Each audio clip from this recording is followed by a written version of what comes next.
గాక. గట్టిగా చెప్పండి హల్లెలూయా. ప్రతి పర్వతాన్ని, ప్రతి కొండను అణిచివేయాలి. గర్వము అణిచివేయబడాలి, అహంకారము అణిచివేయబడాలి. మూడవదిగా ఏం చేయాలి? వంకరవి చక్కగా చేయబడాలి. నీ సొంత ఆలోచనను పక్కన పెట్టాలి. నీ స్వచిత్తము పక్కన పెట్టి దేవుని చిత్తము, దేవుని ఆలోచన, దేవుని సంకల్పం నువ్వు నెరవేర్చుదువు గాక. హల్లెలూయా, హల్లెలూయా. కరుకైనవి నునుపుగా మార్చబడాలి. దావీదు ఏటిలోనికి వెళ్ళిపోయి నున్నటి 5 రాళ్లను ఏరుకొని చిక్కములో వేసుకొని ఒడిసలో వేసుకొని ఒక రాయితో శత్రువును కొడితే దెబ్బతో చనిపోయాడు. ఆమేన్.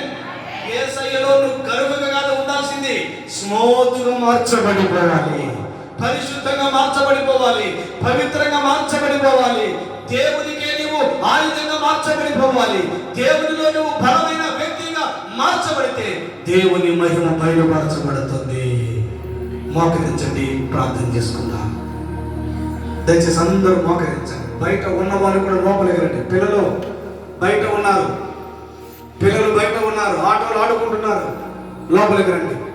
దయచేసి అందరూ కూడా మోకరించండి. బయట ఉన్న బ్రదర్స్ లోపలికి రండి. అందరూ కూడా నోరు తెరిచి ప్రార్థన చేద్దాం. అందరూ కూడా నోరు